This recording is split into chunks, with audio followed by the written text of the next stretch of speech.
So, welcome everyone to my channel Eduflix Academy. मैं नवीन Kumar. So, आप सबसे रिक्वेस्ट है माय डियर स्टूडेंट्स, मुझे सबसे पहले बात यही कहनी पड़ रही है कि आप सब मेरे चैनल को लाइक शेयर एंड सब्सक्राइब करें. ठीक है. सो अभी तक हमने टॉपिक्स जो पढ़ा है प्रिंसिपल्स ऑफ ऑर्गेनिक फार्मिंग में, ऑर्गेनिक फार्मिंग क्या होता है, कैरेक्टरिस्टिक्स ऑफ ऑर्गेनिक फार्मिंग क्या होती है, okay, principles of organic farming क्या होता है. फिर हमने देखा different names of organic farming, अलग अलग साइंटिस्ट ने ऑर्गेनिक फार्मिंग को कैसे डिफाइन किया. ओके.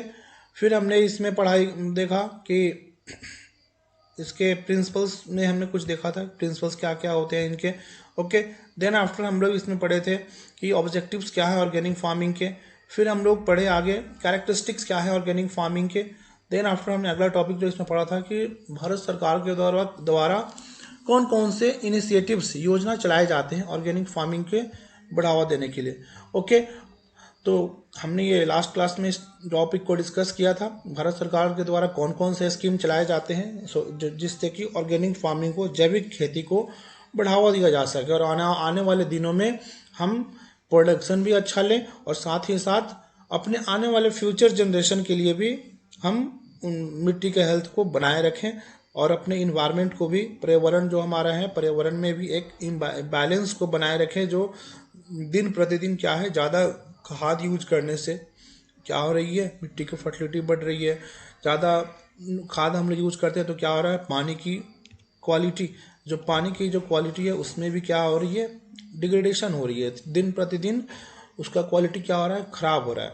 ठीक है. तो उन चीज़ों को बनाए रखने के लिए, उन चीज़ों को सही करने के लिए भारत सरकार योजना चलाती है जो अलग अलग स्टेट, अलग अलग राज्यों में चलाई जाती है, जिससे कि, और जो वो योजना का मेन फंक्शन क्या होता है, ऑर्गेनिक फार्मिंग करने के लिए. और ऑर्गेनिक फार्मिंग करने से क्या होगा कि हम अपने आसपास के जीव जंतु को भी क्या, उसको हम, उसके लाइफ स्टाइल को, उसके रहन सहन जो भी है, उस चीज़ को हम क्या सही से बना रख सकते हैं. एक उनका जो दैनिक जीवन कार्य है उसको हम मेंटेन कर सकते हैं. ओके. जब हमारे आसपास का पारिस्थितिकी, जो इन्वायरमेंट, जो पर्यावरण होते हैं, अगर वो स्वस्थ है तो हमारा हेल्थ भी स्वस्थ है. अगर हमारा आसपास का पर्यावरण, हमारे आसपास के जो जीव जंतु हैं, सूक्ष्म जीवी हैं, अगर वो सही नहीं है तो उससे क्या है, हमारे ऑलरेडी वो हमारे हेल्थ पे उसका इम्पैक्ट पड़ता है. तो इसी में ये जो जितने भी इनिशिएटिव्स हैं, आगे हम लोग ये जो टॉपिक पढ़ना है हमें, एनजीओज, नॉन गवर्नमेंटल ऑर्गेनाइजेशंस, जो भारत सरकार के द्वारा ऑर्गेनिक एग्रीकल्चर को बढ़ावा देने के लिए एनजीओज कौन कौन से काम करते हैं. ठीक है माय डियर स्टूडेंट्स. तो इसमें हम लोग कंटिन्यू करते हैं. पहला कौन सा ऑर्गेनाइजेशन है, एनजीओ है. फर्स्ट जो एनजीओ है वाटरशेड ऑर्गेनाइजेशन ट्रस्ट, WOTR. यही जो इसमें हम पहले पढ़ते हैं क्या है ये. Watershed Organization Trust is a well-known Maharashtra-based organization that works on a variety of rural development projects like agriculture, allied sector growth, climate change adaptation, watershed, natural resource management, social development, training and capacity building are among the topics addressed. ये जो watershed organisation trust है, इसका ये महाराष्ट्र का, ये एक based Maharashtra में ये ऑर्गेनाइजेशन चलाए जाते हैं. और ये जो संस्थान है ये अलग अलग प्रकार, अलग अलग ग्रामीण विकास के प्रोजेक्ट पे काम करती है. जैसे कि एग्रीकल्चर के सेक्टर में, कृषि क्षेत्र में, अलाइड सेक्टर उससे संबंधित सेक्टर में, ग्रोथ डेवलपमेंट. ठीक है. आगे आपका क्या है, climate change adaptation. Climate change adaptation का मतलब ये जो टाइम पे जो जलवायु में परिवर्तन हो रही है, तो उस परिवर्तन में कैसे हम अडेप्ट करें, कैसे कृषि करें, कैसे अलग अलग प्रकार के जीव जंतु अडेप्ट करें अपने आप को, उन चीज़ों को बढ़ावा देने के लिए ये ऑर्गेनाइजेशन काम करती है. अगला क्या है, वाटरशेड जल संरक्षण को बनाने के लिए भी ये लोगों को प्रेरित करती है, प्रमोट करती है. नेचुरल रिसोर्स मैनेजमेंट, जो हमारे प्राकृतिक संसाधन है उसको कैसे हम मेंटेन करें, कैसे उसे बनाए रखें. Social development, training and capacity building, सामाजिक विकास भी करती है. अगर इन सब चीज़ का विकास हो रहा है तो ऑब्वियसली क्या है कि हमारे सोशल डेवलपमेंट भी ग्रोथ होंगे और लोगों को ट्रेनिंग देती है.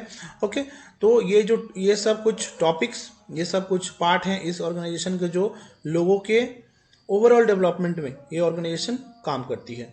इसमें अगला पॉइंट क्या है my dear students, through participatory watershed development, ecological restoration and climate resilient sustainable agriculture, WOTR aims to improve the lives of millions of underprivileged villages across India. ये क्या है, इस वाटर स्टेट डेवलपमेंट ऑर्गेनाइजेशन के माध्यम से ये लोगों को क्या करता है, पार्टिसिपेटरी, लोग एक ग्रुप में पार्टिसिपेट करते हैं, जिससे क्या होता है वो अपने आसपास के इकोलॉजी को रिस्टोर करते हैं। इकोलॉजी क्या होते हैं, जो हमारे इन्वायरमेंट है, हमारे आसपास में जितनी भी पारिस्थितिकी हैं, बायोटिक एंड एबायोटिक जो ऑर्गेनिज्म है, क्या उन चीज़ों को हम रिस्टोर कैसे करें।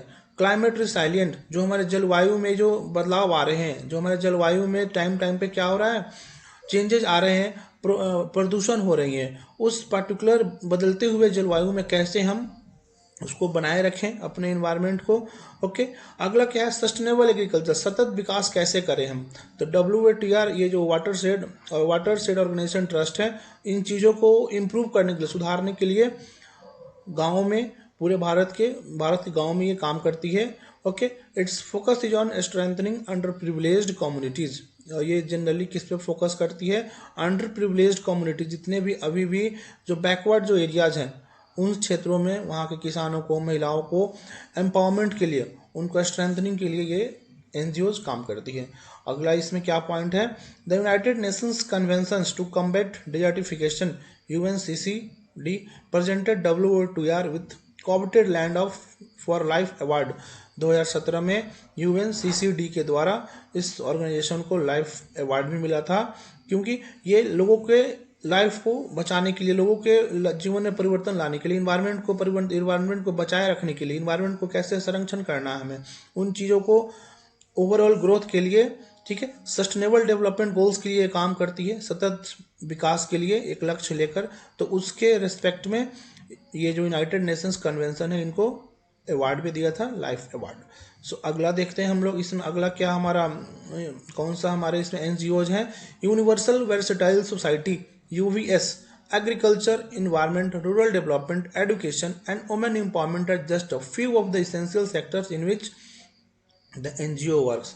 ये जो यूनिवर्सल वर्सेटाइल सोसाइटी NGO है, ये जनरली कृषि के विकास में, पर्यावरण को संरक्षण के लिए, रूरल डेवलपमेंट, ग्रामीण विकास, शिक्षा और महिला सशक्तिकरण, कुछ इसके मेन सेक्टर्स हैं जिसमें NGO काम करती है। ओके, अगला इसमें क्या पॉइंट है, its purpose is to help communities by connecting funders with community based projects and using its expertise to promote long term development। और इस NGO में क्या है कि एक पर्पस से लोग काम करते हैं, एक ग्रुप में लोग काम करते हैं, अलग अलग फंडर्स को इसमें कनेक्ट किया जाता है, सो दैट वो काम करें और लोगों के लॉन्ग टर्म डेवलपमेंट के लिए उसको क्या ऑर्गेनिक तरह से करके उसको हम लॉन्ग टर्म डेवलपमेंट करें, प्रमोट करें उस चीज़ों को। अगला क्या है इसमें, Universal versatile initiatives are aimed at reducing farmer suicides by offering basic education, creating awareness, imparting employable skills, developing infrastructure, and growing a small business, all of which lead to long-term revenue generation and employment prospects। जैसे कि आप देख सकते हैं इसमें क्या लिखा हुआ है, ये जो यूनिवर्सल वर्सेटाइल सोसाइटी है, इसका मेन लक्ष्य क्या होता है कि किसान जो सुसाइड करते हैं, ओके, आत्महत्या करते हैं, उसको कम करना इस पर्टिकुलर NGO का ऑब्जेक्टिव है। कैसे कर सकते हैं, शिक्षा के द्वारा, अच्छा शिक्षा देकर, ओके, फिर क्रिएटिंग अवेयरनेस, लोगों में एक जागरूकता लाना और लोगों को स्किल बनाकर, ओके, लोगों को हम स्किल बनाकर क्या कर सकते हैं, हम लोगों में ये सुसाइड्स की कमी को कम कर सकते हैं। सुसाइड्स जो किसान करते हैं किसी न किसी वजह से, उसको हम कम कर सकते हैं। लोग सुसाइड क्यों करते हैं, उनको प्रॉपर जब खेती उनका नहीं हो पाता है सही से, प्रॉपर उनको खेती से प्रोडक्ट नहीं मिलते हैं, तो उन चीज़ों को ये कम करने के लिए, ये एक लक्ष्य है इस NGO का, जिसके लिए काम करती है, जिससे क्या होता है, लॉन्ग टर्म रिवेन्यू, लंबे समय तक भी हम क्या रिवेन्यू जनरेट कर सकते हैं और एम्प्लॉयमेंट भी, लोगों को हम रोजगार भी दे सकते हैं। तो अगला इसमें हम देखते हैं, अगला NGO कौन सा है जो ऑर्गेनिक प्रोडक्शन के लिए काम करती है। अगला जो है हमारा है ग्राम्य रिसोर्स सेंटर फॉर वुमेन। ये जो NGO है, ये कब एस्टेब्लिश हुआ था, 1993 में। वुमेन्स राइट, महिलाओं के अधिकारों को प्रोटेक्ट करने के लिए ये NGO एस्टेब्लिश हुआ था।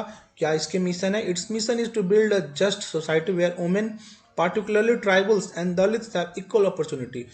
ये मिशन जनरली उन महिलाओं के लिए काम करती है, उन महिलाओं को अधिकार को प्रोटेक्ट करने के लिए काम करती है, जैसे कि ट्राइबल्स और दलित महिलाएं हैं, उनके समान अवसर उन्हें भी मिले उस उस प्रोस्पेक्ट में, उस संदर्भ में ये एनजीओ काम करती है। अगला इसमें है आपका Gramya works in rural areas to improve the wellbeing and rights of farmers by tackling the pandemic of farmer suicides and aiding the victims families.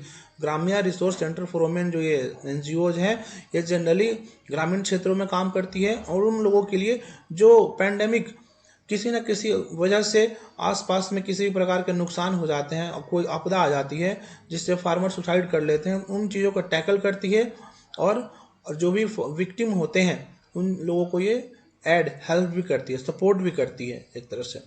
अगला संस्थान देखते हैं एनजीओ, इसका रोल क्या है। दिलासा संस्था।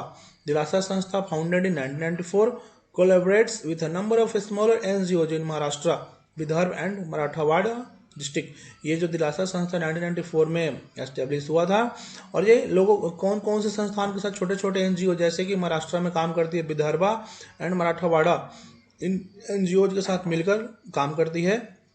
और it promotes creative long term irrigation technologies to help tribal people and small Indian farmers expand their.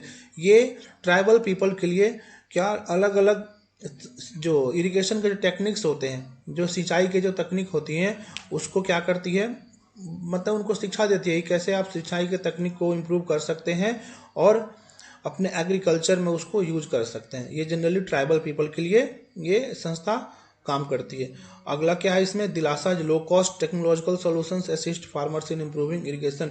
ये जो अगर आप देखें तो ये जो दिलासा संस्था जो है जनरली इरिगेशन पे काम करती है, कैसे हम इरिगेशन टेक्निक्स को अडॉप्ट करके हम अपने खेती को बढ़ावा दे सकें। तो ये जो दो आपने एनजीओ देखा, ग्राम्य और दिलासा, जनरली महिलाओं के राइट्स के लिए, ट्राइबल पीपल, दलित पीपल के बढ़ावा देने के लिए, ताकि दलित लोग भी, ट्राइबल पीपल्स लोग भी किसान खेती करें और अच्छा से अपने अपॉर्चुनिटी को प्रयोग करके अपने कृषि में वो भी योगदान दे और अपने दैनिक जीवन को वो भी अपना बढ़ावा दे सके।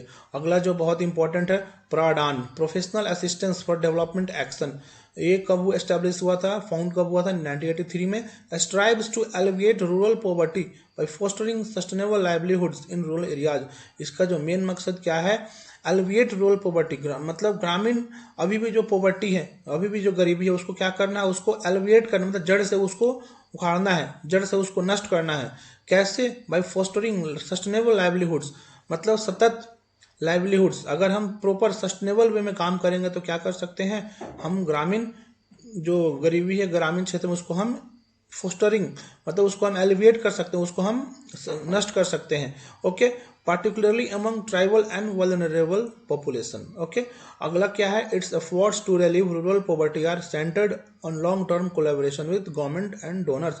ये इसका जो मेन जो प्रावधान जो एनजीओ है जनरली क्या है, ये कि ग्रामीण क्षेत्रों में जो गरीबी है उसको इम्प्रूवमेंट के लिए उसको कैसे बदलाव लें, कैसे उनके इनकम को डबल करें, कैसे उनको हम एम्प्लॉयमेंट में भी उनको हम जनरेट करें, उनके बढ़ावा देने के लिए, उनको बढ़ावा, उनको प्रमोशन के लिए ये एनजीओ जनरली काम करती है। अगला एनजीओ देखते हैं हम, Seven Sisters Development Assistance, SeSTA. SeSTA literally means effort in Assamese and organisation has been fighting to create an egalitarian society. जैसे कि आप देख रहे हैं, सेस्टा लिटरली मीन्स एफर्ट, मतलब कुछ साहस, मतलब इसको आसामी भाषा में हम क्या बोलते हैं, साहस। ओके, किसी को सपोर्ट करना। और ऑर्गेनाइजेशन जनरली एगलिटेरियन सोसाइटी, एक एगलिटेरियन का मतलब क्या होता है, एक समानतावादी, समाजवादी, मतलब भेदभावहीन, ऐसा सोसाइटी जिसमें कोई डिस्क्रिमिनेशन ना हो, कोई भेदभाव ना हो। ठीक है, उस एक क्रिएट करके वैसा काम करती है। किस क्षेत्र में generally, north east India, since its founding in 2011। ये 2011 में इसका फाउंडेशन हुआ था, एस्टेब्लिश हुआ था। इसमें नेक्स्ट पॉइंट क्या है, it works with 8000 families in 100 villages in Assam, Chirang, Bongaigaon, Goalpara and Kamrup district. और ये 8000 फैमिलीज के साथ काम करती है एनजीओ, जनरली 100 विलेजेज असम के कुछ डिस्ट्रिक्ट में, चिरांग और ये बोंगाईगोन, गोलपारा, कामरूप डिस्ट्रिक्ट में काम करती है किसानों के एक एग्लिटेरियन सोसाइटी में। एक कोई भी डिस्क्रिमिनेशन नहीं होता, उसको लेकर ये काम करती है society. Okay, it has aided around 8600 small and marginal farmers in increasing the production of crops such as paddy and maize. अभी तक ये क्या, ये जो एनजीओ है, ये अभी तक 8600 किसान, छोटे छोटे किसानों को ऐड करके और क्या, उनको कैसे प्रोडक्शन, धान का और मक्का का प्रोडक्शन को उत्पादन करने में हेल्प ये एनजीओ किया है। अभी तक। SeSTA plans to expand its work to other parts of Assam and the North East. और सिस्टा का अगला जो नेक्स्ट 3 साल में क्या एम है, लक्ष्य है कि असम के और भी एरियाज में अपने एनजीओ को एक्सपेंड करके लोगों जो ग्रामीण परिवार हैं, जो गरीब ग्रामीण परिवार हैं, उनको कैसे हम एक इकोनॉमिक लेवल पे लाएं, कैसे उनके बेनिफिट के लिए हम काम करें। तो ये जनरली नॉर्थ ईस्ट के डिस्ट्रिक्ट में, नॉर्थ ईस्ट के स्टेट में ये एनजीओज और मेनली असम में ये एनजीओ काम करती है ग्रामीण पीपल के विकास के लिए। अगला एनजीओ देखते हैं my dear students. Last one क्या है, second last, Srijan self reliant initiative through joint action. जैसे कि आप देख सकते हैं सेल्फ, खुद से मतलब स्वावलंबी बोल सकते हैं, खुद से कोई काम को करके खुद से रोजगार क्रिएट करना और स्वावलंबी बनना, खुद सेल्फ डिपेंडेंट बनना, वही लिखा हुआ है इसमें। Self reliant initiatives through joint action was set up in 1997 formally and registered as a public charitable trust in 2000। 1997 में सेटअप किया गया और 2000 में क्या हुआ, एक चैरिटेबल ट्रस्ट में इसको रजिस्टर्ड किया गया। सृजन means act of creation, Sanskrit में इसे क्या बोलते हैं, एक्ट ऑफ क्रिएशन, कोई कार्य को स्टार्ट करना। Okay, the full name of self reliant in it through joint action has 2 themes embedded, self reliant and joint action. ये सेल्फ जो सृजन है इसमें 2 नाम एम्बेडेड हैं, कौन कौन से, सेल्फ रिलायंस मतलब खुद पे आश्रित होना, एंड ज्वाइंट एक्शन और मिलकर काम को आगे बढ़ाना। ठीक है, अगला जो लास्ट एनजीओ है आगा खान फाउंडेशन, इंडिया में। ये कब एस्टेब्लिश हुआ था, 1973 में। Aga Khan foundation is leading global development organisation working to tackle the root cause of poverty. ये जो आगा खान फाउंडेशन है ग्लोबल लेवल, वैश्विक लेवल पे काम करती है, वैश्विक लेवल में विकास करने के लिए। जनरली ये रूट कॉज ऑफ पॉवर्टी, गरीबी के रूट कॉज क्या है उसको टैकल कैसे उसको हम इम्प्रूव करें उसके लिए काम करती है। For more than 50 years, we have helped create strong community institutions that support sustainable, locally driven initiatives to improve the lives of million people। और पिछले 50 सालों से ये मतलब ये जो ऐसे कम्युनिटी, स्ट्रॉन्ग कम्युनिटी को क्रिएट कर रहे हैं, कैसे, सस्टेनेबली सपोर्ट करके। ओके, अलग अलग इनिशिएटिव्स भारत सरकार की योजना के द्वारा लोगों को लाइव्स को ये इम्प्रूव सुधार कर रहे हैं। ओके, तो आई होप आपको ये टॉपिक समझ में आए होंगे। तो आगे जो हम लोग टॉपिक कवर करेंगे organic ecosystem and their concept. So my dear students, अगर आपको कोई भी इस टॉपिक्स में डाउट हो, अभी जो हमने टॉपिक्स पढ़ा हो, तो उसमें आप कमेंट करें और अपने क्वेश्चंस को पूछ सकते हैं। और आप कृपया मेरे चैनल को लाइक शेयर एंड सब्सक्राइब करें। तब तक के लिए बहुत बहुत धन्यवाद।